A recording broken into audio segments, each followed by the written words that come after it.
नमस्कार विद्यार्थियों, साइंस की क्लास में आप सभी का स्वागत है। आशा करता हूं कि आप सब लोग बहुत बढ़िया होंगे और आपकी तैयारी भी अच्छी चल रही होगी। तो आज का पहला प्रश्न हमारे सामने है। एक विद्यार्थी ने सूक्ष्मदर्शी की सहायता से एक ऐसी कोशिका को देखा जिसमें स्पष्ट कोशिका भित्ति तो थी, किंतु स्पष्ट केंद्रक नहीं था। उसने कौन सी कोशिका देखी? तो उसने देखी थी कौन सी कोशिका? जीवाणु कोशिका। ऑप्शन नंबर 4 हमारा राइट आंसर हो जाएगा। ठीक है। अब देखिए, आपका तंत्रिका कोशिका क्या होती है? तंत्रिका कोशिका तो ये होती थी तंत्रिका तंत्र की संरचनात्मक वह क्रियात्मक इकाई होती है। वह क्रियात्मक इकाई। इस तंत्रिका कोशिका को ही क्या बोलते हैं? न्यूरॉन बोलते हैं। न्यूरॉन। ठीक है, समझ में आ गया होगा।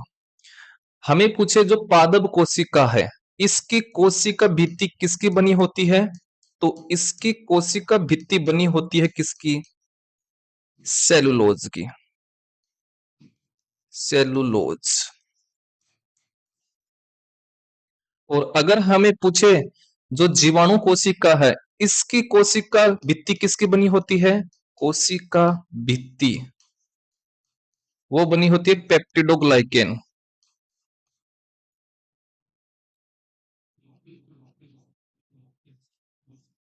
पेप्टिडोग्लाइकेन की बनी होती है। अब चलते हैं अगले वाले प्रश्न पर। अगला वाला प्रश्न है, संतति कोशिकाओं में मात्र कोशिका के समान गुणसूत्र होते हैं, ऐसा विभाजन में होता है। तो ये आपका किस विभाजन में होता है? तो ये होता है आपका किस विभाजन में? सूत्री विभाजन में, जिसको बोलते हैं माइटोसिस। क्या बोलते हैं? माइटोसिस। इस माइटोसिस को बोलते हैं क्या? समसूत्री विभाजन। समसूत्री विभाजन। तो आपका अर्धसूत्रण, इसको बोलते हैं मियोसिस। क्या बोलते हैं? मियोसिस। ये होता है किसमें? जनन कोशिकाओं में। जनन कोशिकाओं में होता है। ठीक है। अब चलते हैं अगले वाले प्रश्न पर। अगला वाला प्रश्न आपके सामने है। खालिस्तान लगभग सभी पौधों की कोशिकाओं में नहीं पाया जाता है। तो कौन नहीं पाया जाता है? तो नहीं पाया जाता है क्या? तारककाय। क्या नहीं पाया जाता है? तारककाय। तारककाय जो होता है ये किस में पाया जाता है? जंतु कोशिका में। जंतु कोशिका में। अर्थात जंतु कोशिका का मतलब होता है एनिमल सेल। एनिमल सेल ये पाया जाता है आपका जंतु कोशिका में। अब चलते हैं अगले वाले प्रश्न पर। अगला वाला प्रश्न है, एक विशिष्ट पादप कोशिका में केंद्र का स्थान कहाँ होता है?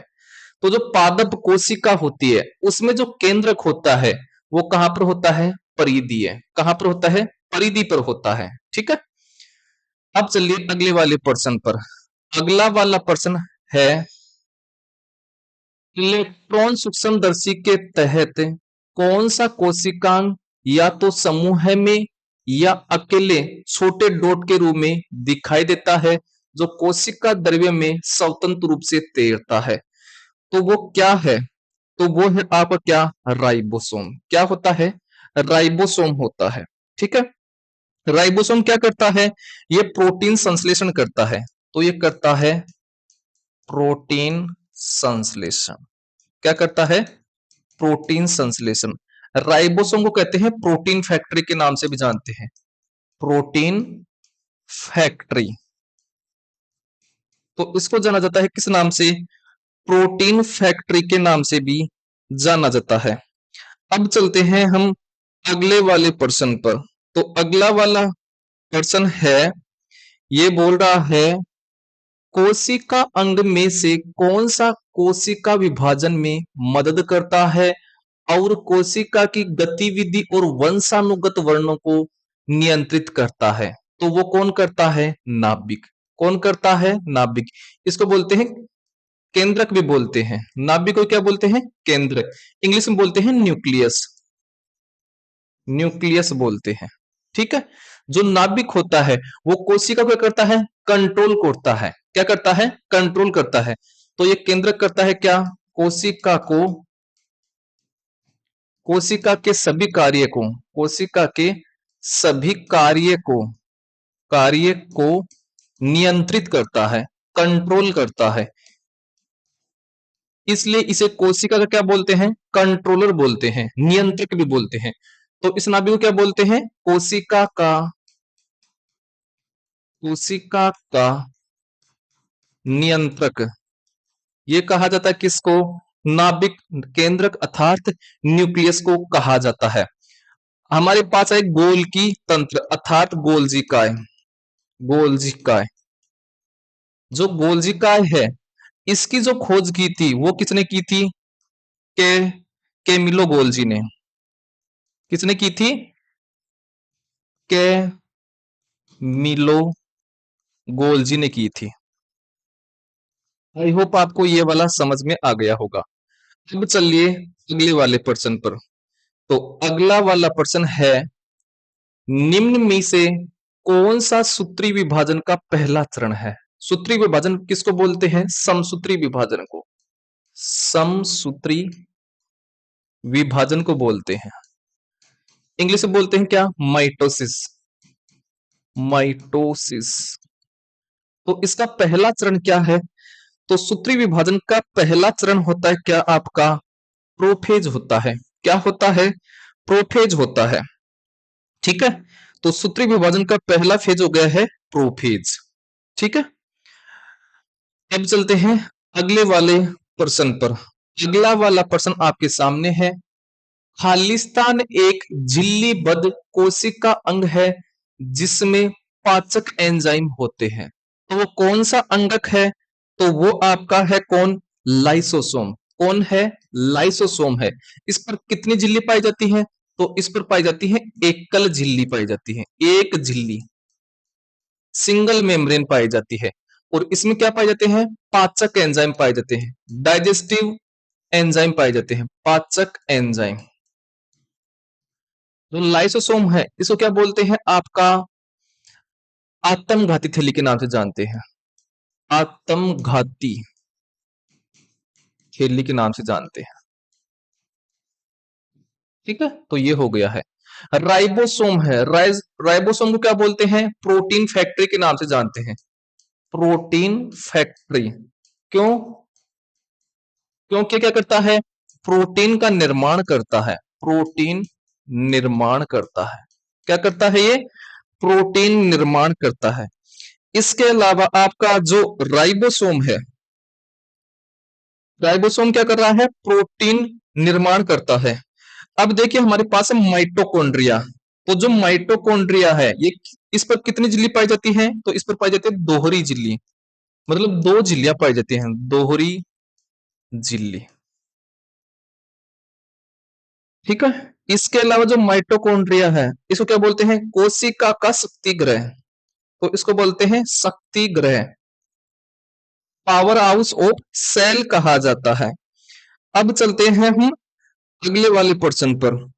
तो अगला प्रश्न आपके सामने है, पादप कोशिका को स्फीतिपूर्ण बने रहने में कौन मदद करता है? तो वो कौन मदद करता है? तो वो मदद करती है रसदानी। वो करती है रसदानी। ठीक है। तो अब जो रसदानी है वो क्या कर रही है? स्फीतिपूर्ण बनाती है।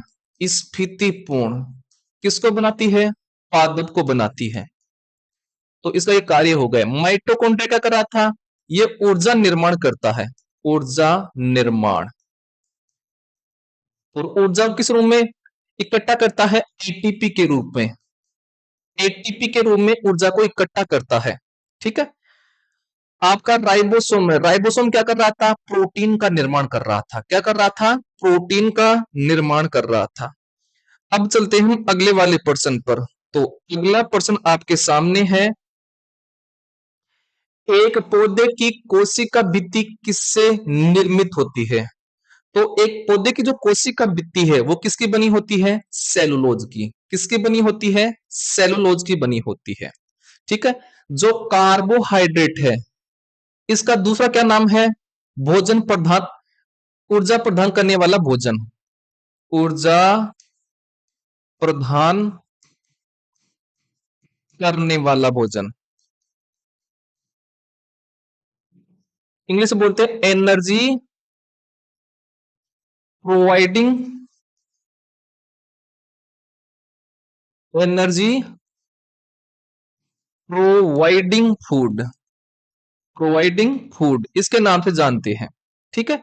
जो लिपिड होती है, लिपिड को क्या बोलते हैं? वसा। और वसा क्या करती है? सर्वाधिक ऊर्जा प्रदान करती है हमारे शरीर को, सर्वाधिक ऊर्जा प्रदान करती है ये। ठीक है। हमारे भोजन में मुख्यतः कौन से कार्बोहाइड्रेट पाए जाते हैं? तो ये पाए जाते हैं आपका शर्करा और कौन सा? स्टार्च। क्या पाया जाता है? स्टार्च पाया जाता है। ये दो कार्बोहाइड्रेट पाए जाते हैं हमारे भोजन में। ठीक है। तो ये होते हैं आज की हमारी क्लास के 10 क्वेश्चन। अगर आपको ये क्लास अच्छी लगती है, आपको थोड़ा बहुत भी समझ में आता है, और ये क्वेश्चन है आपके एनसीईआरटी वाली क्वेश्चंस, एनसीईआरटी वाली साइंस की बुक से डेली हम 10 क्वेश्चन का एनालिसिस करते हैं। इससे आपकी एनसीईआरटी की साइंस क्या हो जाएगी? स्ट्रॉन्ग हो जाएगी। ठीक है। तो हम मिलते हैं आपको नेक्स्ट क्लास में, तब तक के लिए जय हिंद।